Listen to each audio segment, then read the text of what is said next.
हमने पिछली वीडियो में जाना कि पंच महाभूत क्या होते हैं और किस तरह से पंच महाभूत से हमारे शरीर के त्रिदोष बने होते हैं और इन तीनों दोषों से ही शरीर का निर्माण होता है। वात, पित्त और कफ तीनों की प्रॉपर्टीज और इसके हमारे शरीर में डोमिनेंसी क्या है और क्या क्या इनके मुख्य कार्य है, ये हमने पिछली वीडियो में जाने। आज हम जानेंगे इन तीनों के टाइप्स कितने होते हैं और उन टाइप्स के अलग अलग काम क्या होते हैं। तो डिटेल में इस वीडियो को देखने के लिए बने रहिए हमारे साथ। आइए इसको शुरू करते हैं। सभी को प्रणाम, मैं विशाल एक बार फिर से स्वागत करता हूं फिट विद आयुर्वेदा पर। जिस तरह से हम इंसान अलग अलग काम करने की वजह से अलग अलग कैटेगरी में बढ़ जाते हैं, जैसे व्यक्ति एक ही होता है, अगर वो सोने का काम करे तो सुनार कहलाता है और लोहे का काम करे तो लोहार कहलाता है। वैसे ही वायु या पित्त सभी एक ही होते हैं, बट शरीर में अलग अलग फंक्शन करने की वजह से इनकी कैटेगरी बन जाती है, इनके टाइप्स बन जाते हैं और इसी तरह से इनके 5-5 प्रकार होते हैं। तो आइए हम इनको एक एक करके समझते हैं। तो सबसे पहला है वात, यानी कि जो आकाश और वायु महाभूत से मिलकर बना है और इसकी जो प्रॉपर्टीज है ये रुक्ष, शीतल, लघु और सूक्ष्म है। यानी कि इसकी प्रॉपर्टीज के बारे में हमने पिछली वीडियो में बात कर ली है, आप वहां जाके डिटेल में इसको देख लीजिए। इसके बॉडी में अलग अलग पार्ट में अलग अलग फंक्शंस होते हैं और उसी के बिहाफ पर इसकी अलग अलग कैटेगरी यानी कि इसके 5 प्रकार आयुर्वेद बतलाता है। सबसे पहली है प्राणवायु। प्राणवायु जिसका स्थान आयुर्वेद कहता है हमारा सिर है, यानी कि हेड, वो हमारे सिर में रहती है और उसका जो मूवमेंट एरिया है यानी कि वो गमन जहां करती है वो हमारी थ्रोट से लेके चेस्ट तक करती है, यानी कि ये इसका मूवमेंट जोन है और उसका स्थान है हमारा सिर। तो ये जो वायु है बेसिकली रेस्पिरेटरी मूवमेंट के लिए जिम्मेदार मानी जाती है, यानी कि जो भी हम ब्रीदिंग कर रहे हैं ये प्राणवायु की ही देन होती है। साथ ही साथ ब्रेन की फंक्शनिंग या कमांड्स जो होती हैं वो भी प्राणवायु की देन होती है, यानी कि प्राणवायु से ही ब्रेन की कमांड इत्यादि होती है। फिर सेकंड है उदान वायु। उदान वायु जिसका प्रमुख स्थान जो जहां ये रहती है वो हमारी चेस्ट यानी कि छाती है और इसका जो मूवमेंट एरिया होता है हमारी नाक से लेके थ्रोट और थ्रोट से लेके नेवल तक, ये इसका मूवमेंट जोन होता है और इसका मेन काम होता है जिस तरह से मैं आवाज निकाल पा रहा हूँ, बोल पा रहा हूँ, जो मेरा वोकल कोड है और जहां से एक सीमित मात्रा में, एक निश्चित मात्रा में आवाज, हवा निकलनी चाहिए, किस प्रकार से उसे संकुचित होना चाहिए, किस प्रकार से उसे खुलना चाहिए, तो ये सभी उदान वायु की ही देन होती है। फिर तीसरी आती है वो है समान वायु। समान वायु जिसका मुख्य स्थान हमारी नाभि या हमारा पेट होता है, स्टमच होता है और इंटेस्टाइन होता है, तो ये इसका मुख्य स्थान होता है और यहीं ये गमन करती है। और इसका मुख्य काम क्या होता है, एक तो ये डाइजेशन में बहुत सहायक होती है, बहुत हेल्पफुल होती है, साथ ही साथ ये विभाजन करती है, यानी कि कितनी देर तक एपिगैस्ट्रियम में, आमाशय में हमारा भोजन रहेगा और उसके बाद नीचे का वाल्व खोल करके इसको नीचे की ओर बढ़ाना है हमारे इंटेस्टाइन में।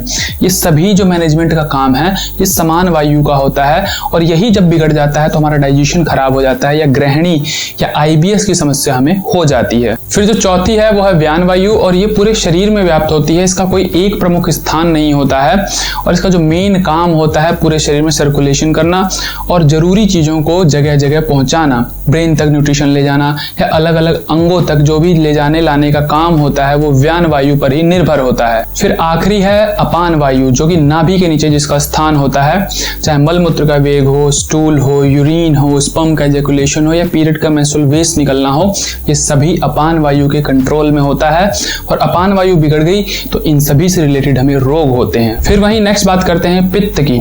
पित्त जो दोष होता है वो जल और अग्नि महाभूत से मिलकर बना होता है, यानी कि फायर और वाटर से मिलकर बना होता है। हालांकि आग पानी की कभी जल्दी दोस्ती नहीं होती है, परंतु एक प्रॉपर रेशियो में आग और पानी को मिलाया जाए तो ये अच्छा काम करने वाले होते हैं। जैसे आग के ऊपर अगर हम सीधा पानी डाल दें तो आग बुझ जाएगी, बट एक प्रॉपर रेशियो में जब हम थोड़े थोड़े पानी के छींटे मारते हैं आग पे तो आग भड़कती है।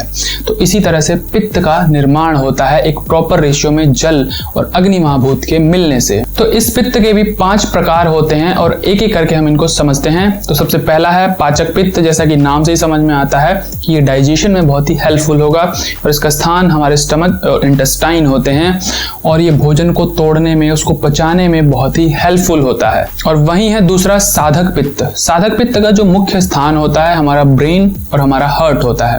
तो आपका कोई भी अगर एम हो, कोई भी गोल हो, उसके प्रति आप कितने डेडिकेटेड होंगे ये आपका साधक पित्त डिसाइड करता है। जितना अच्छा होगा आपका डेडिकेशन उतना ही अच्छा होगा, फोकस उतना ही अच्छा होगा। आपकी इंटेलेक्चुअलिटी, आपकी बुद्धिमत्ता, आपका कॉन्शियसनेस, आप कितने फोकस्ड रहने वाले हैं, आप उस चीज के प्रति कितने कटिबद्ध रहने वाले हैं, डेडिकेटेड रहने वाले हैं, ये सभी काम साधक पित्त का होता है। ये आपका विवेक निर्धारित करता है। फिर वहीं तीसरा आता है रंजक पित्त। रंजक पित्त बेसिकली लीवर और स्प्लीन में रहता है और स्टमक में भी इसका स्थान माना जाता है।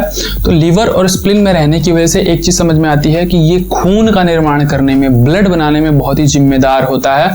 तो ये डाइजेस्टिव जूसेस को लेकर के वहां से उनको तोड़ करके या जिस भी विधि से ये ब्लड बनाने का काम करता है। फिर वहीं चौथा है आलोचक पित्त, जिसका मुख्य स्थान हमारी आंखें होती हैं और ये हमारी नेत्र जो होती है विजन के लिए बहुत ही जिम्मेदार होता है।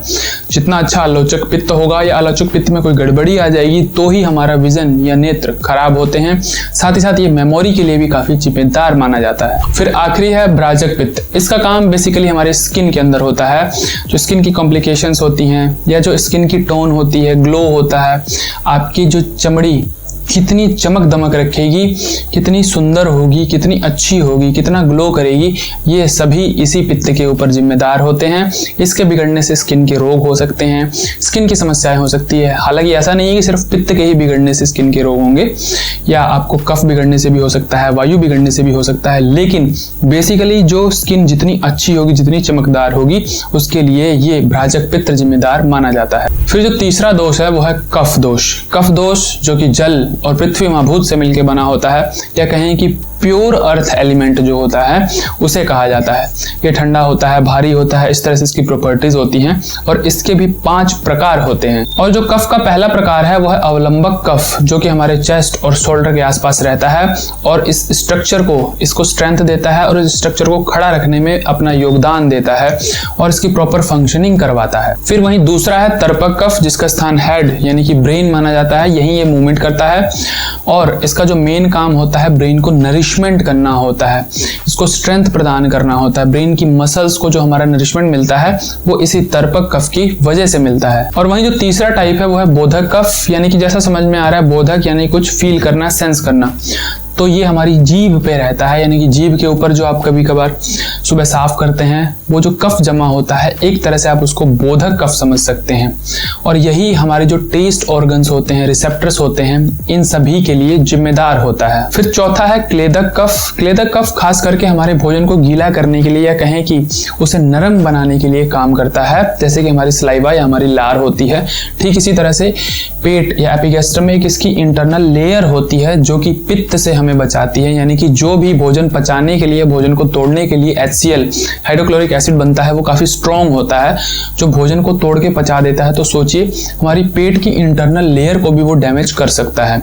तो उसी डैमेज से बचाने के लिए एक मोटी परत होती है पेट के अंदर, एपिगैस्ट्रम के अंदर, वही होती है इस कफ की। फिर आखिरी है श्लेषक कफ। श्लेषक यानी कि लुब्रिकेशन। जो भी हमारी बॉडी में जॉइंट्स होते हैं, जितने भी जॉइंट्स होते हैं, उनके बीच में कुछ तरल या लिक्विड समझ लीजिए या जेली फॉर्मेशन होती है जो कि इजीली उस पर हमारे जॉइंट्स मूव कर पाते हैं। वो सभी लुब्रिकेशन का काम, उसको स्मूथ बनाए रखने का काम इसी कफ का होता है और इसके लिए ये जिम्मेदार होता है। तो इस तरह से हमने वात, पित्त और कफ के 5 प्रकार और उनके अलग अलग काम को समझा, ताकि हमें आगे किसी भी समस्या को समझने में काफी ईजी रहे और इसी तरह से आगे की इंफॉर्मेशन आपको मिलती रहेगी आगे की वीडियोस में। तो आज के लिए इतना ही। सादर प्रणाम।